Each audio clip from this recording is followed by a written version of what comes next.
Hi, this is the Watersheds at Work podcast brought to you by Tip of the Mitt Watershed Council. My name is Corey Alanis, and I'll be your host. For those of you not familiar with the Watershed Council, we are a nonprofit group in northern Michigan dedicated to protecting our pristine waters through education, research, and prevention. For anyone interested in learning more, helping, or donating, please check out our website or give us a call.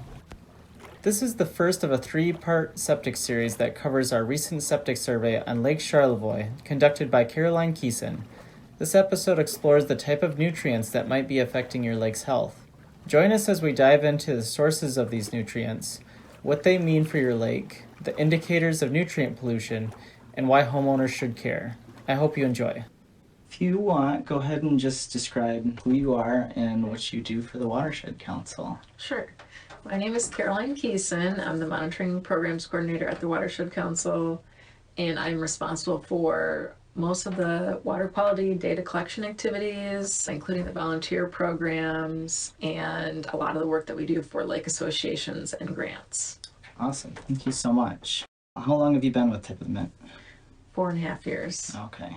What goals do you have in mind for your position, or what have you had with the time that you've worked here? Yeah. We collect a lot of data. It is a lot, having worked for tribal governments before and seeing what other entities do. I know that we can provide a lot of information for this area. So I think it's really important for us to stay up on the latest techniques, like have a really good expertise in how to do sound water quality monitoring, having good monitoring plans, being able to help people solve problems through water quality monitoring is important. And then making sure that all that data is available to the public and to other resource agencies. But also we do quite a bit of follow-up from our work where we continue to help people interpret and understand what we are providing for them.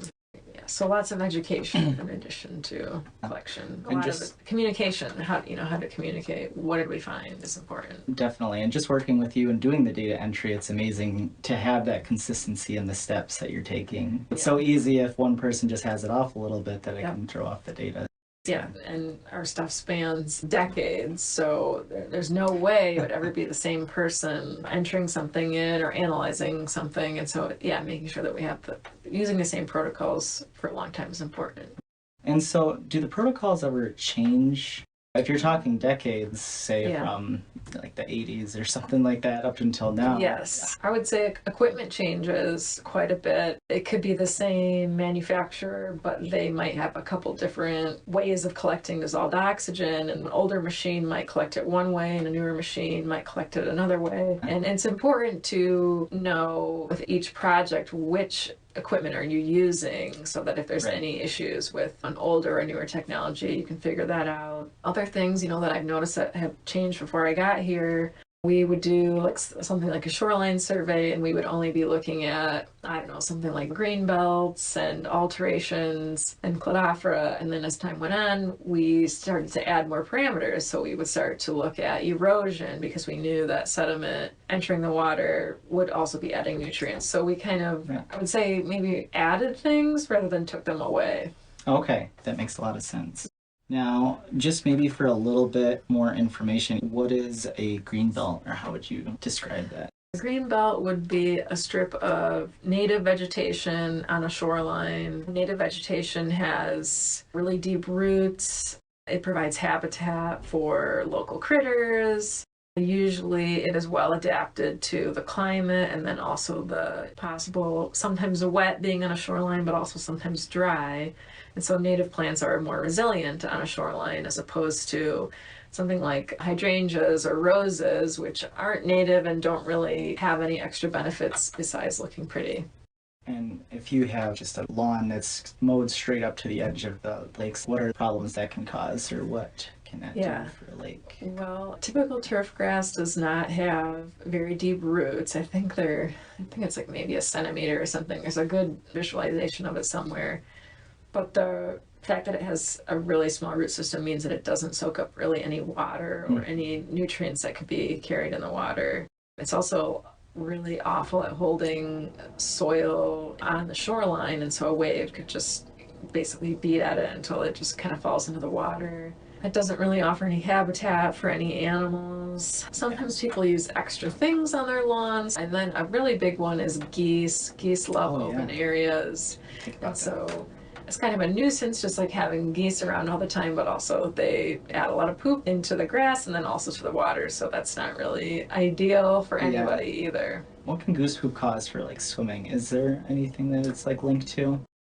In certain lakes, Canada geese are the main driver of swimmer's itch. But the main driver of swimmer's itch everywhere is the common merganser. And so there's been a lot of research and, there's a couple different life cycles that work for swimmer's itch, and you have to have the right snail, the right worm, and the right bird. And so if the Canadian goose in certain lakes, if it's paired with the right worm and the right the right snail, it can drive that swimmer's itch cycle, but it's not very common from what I've seen. Yeah, so, yes. And that's like an example. Does Walloon Lake have that? I think it's Walloon is the one that does have the Canada geese as the main driver. It's pretty unique. Yeah, that's a lot of good information on just the benefits of all that and what it can be to have native plants and everything. One question that does come to mind is with nutrients. Yeah.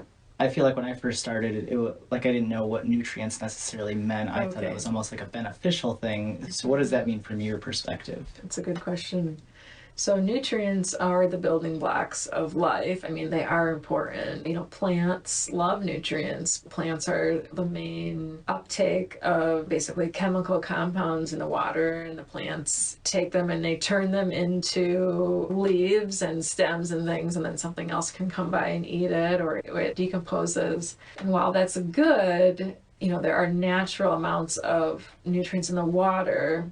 Humans can often add more, and sometimes we add so much that we end up not liking what a lake or a river looks like. We screw it up, basically. So there's a tipping point. So there's natural background levels of nutrients, so things like phosphorus and nitrogen, like all the things that we learned about in chemistry class. I mean, some of those are really important for life. But with humans, sometimes those nutrients are paired with things that we don't want, and also wildlife doesn't want, and neither do plants. And that can be things like E. coli, so bacteria. It could be extra salts in the water, so extra chloride.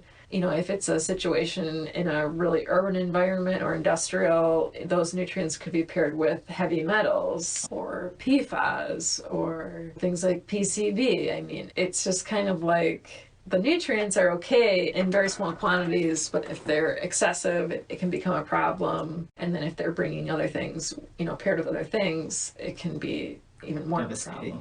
Yeah. And now I feel like with some of the research that we've done, is it the algae or what other things can those nutrients overpopulate in a lake?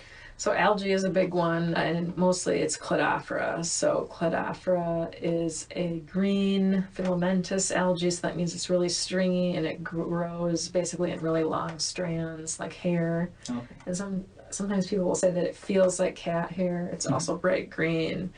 And so that is one that we usually look at for excessive nutrients. I mean, sometimes it's present in really minimal amounts, but it's usually a sign of nutrients, like almost every time. And then other types of algae, they take up nutrients in different ways. It's just that for Cladophora, it does a really good job of taking up nutrients. I guess I'm not sure how to explain it. Yeah. It's like one of the big indicators. Okay. Yeah. And so besides extra fertilizer, what are other ways that nutrients can get into a lake? Oh, they can get in with septic tanks, wastewater treatment plants. They have to treat wastewater to a certain amount. It could be manure application, on farms. It can also just be animals in a pasture. I mean, that can bring extra nutrients. Just urban environments in general usually have a lot of nutrients. Runoff is where it doesn't have a place to filter through. It can just easily access the lake and cause problems. For testing nutrients, besides looking for the indication of the Cladophora, what other ways can you test for it? Well, we can use water quality equipment. So our equipment actually does not test for straight up nutrients like nitrogen and phosphorus. You can get stuff that does that, but it's supposedly not very reliable. But one of the main pieces of equipment that we use to test for something that is usually correlated with nutrients, it's a conductivity probe. And so it's testing for salts. And so we're assuming that if those salts are present, too many salts basically above natural levels, that there might be nutrients in the water also. So it's easy to use an equipment that you buy one time and you just have to maintain it, and you can use it wherever you want, and you stick it in the water and you get an instant reading. I mean, that's really exciting about it. It's like an instant read thermometer. Yeah. There's no waiting. So that would be a main way that we would look for nutrients. So that's kind of like a correlation sort of thing. But then we can also take water samples and send them to a lab. And a lot of labs, what they do is they actually use a machine that looks at the color of the water, and it compares it to basically a standard that has been like developed in a lab where they know what the concentration is. When you do find excess nutrients, like in a lake, say outside people's houses or in certain areas, what does that data lead you to understand, or what would you want to do with it from there? I think what's interesting is that for the most part, a lot of our monitoring is done in the middle of lakes. Okay. The deepest point. And that is extremely common and a very conventional way to monitor water quality. And it kind of gives us an idea of the whole picture of the lake. But what we're finding is that some lake associations are interested in looking at if certain areas are maybe contributing more than others. Okay. So that's kind of where this septic project came in. Okay, so what would I do if nutrients were in excess? We would think about where the sources would be coming from. And so that kind of goes back to your question about what are the known sources of nutrients. And it's usually going to be fertilizers. So that could be agriculture, it could be lawns. Septic tanks is a big one, urban areas. And so though, what it's hard to pinpoint where those sources are coming from. We know what land use looks like. Maybe we can look at a farm and say, that is a farm. It could be contributing nutrients. But how to know if it's this farm or the farm down the street, that's where it becomes complicated. Okay. And it's the same thing with septic tanks. We can say that, well, there's 1,000 septic tanks on this lake that we think we know of, but which ones are contributing the most? I mean, we're still figuring out how to try to measure that. And the whole idea here is non-point source pollution is what we're talking about. Right. We're figuring out how can we say that, is agriculture contributing more than septic tanks, or is the urban environment contributing more than agriculture? We're basically trying to rank all these different nutrient sources because there's not enough money and time and resources in the world to correct everything. Yeah. So we can only do so much. And so we look for priorities to make sure that when we're able to do restoration, that we basically can have a bigger impact. And so some ideas of like what restoration looks like, a lot of it is actually education and changing behavior. A lot of it's not regulatory. A lot of it's just very voluntary. So some things like on a farm, keeping animals out of a stream, or keeping a native green belt between a pasture or some crops in a stream. That's actually a way to just totally reduce nutrients and erosion from getting into a stream. But it's a lot to, go show up to somebody's house and say, you're polluting and you need to change your practices. So right. It's kind of a long road to corrective action, I would say. Absolutely. Yeah. And to be able to say a farm who's causing it, is that something we do at Tip of the Met, or will other lake associations step in and try to help educate and let them know? So in general, I would say that farms are not one of the main non-point source pollution sources up here. And that's just because the farming, it isn't great up here. Yeah.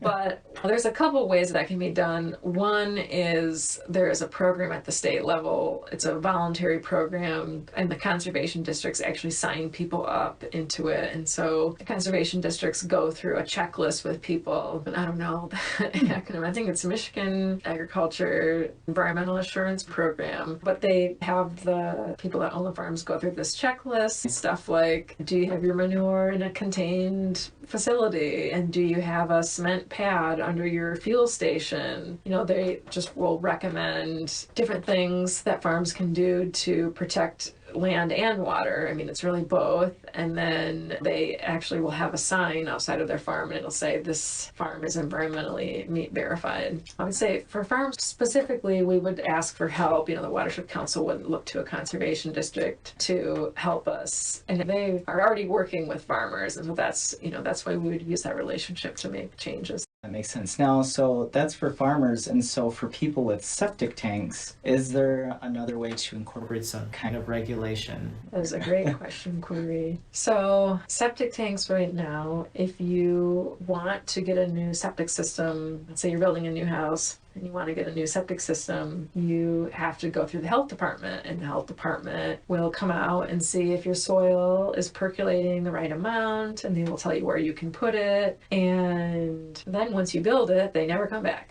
When you think about older homes, some of these seasonal homes and some of these lakes where people have been vacationing here for 100 or more years, you have to wonder, there was no health department then, and what were they using for septic systems? So it's pretty interesting. There is a lot of heritage here with people that live on lakes, but there's no accounting for what kind of septic systems they may have had. And that, that is definitely a concern so there's the older systems that are pretty serious concern. Then there's the fact that, everything, let's say, that's been put in the last 30 years or so, yes, we have records of it, but we don't know what kind of condition systems are in. What we do know is that most of those systems do have an end of life. Thanks for joining us for the Watersheds at Work podcast. Be sure to check out our next episode on May 3rd, where we will dive into the second part of our 3-part series on septic systems with Caroline. Caroline will provide in-depth details on what happens in your septic system, why it is important to have them checked, and what problems can occur for a lake if they are not properly managed.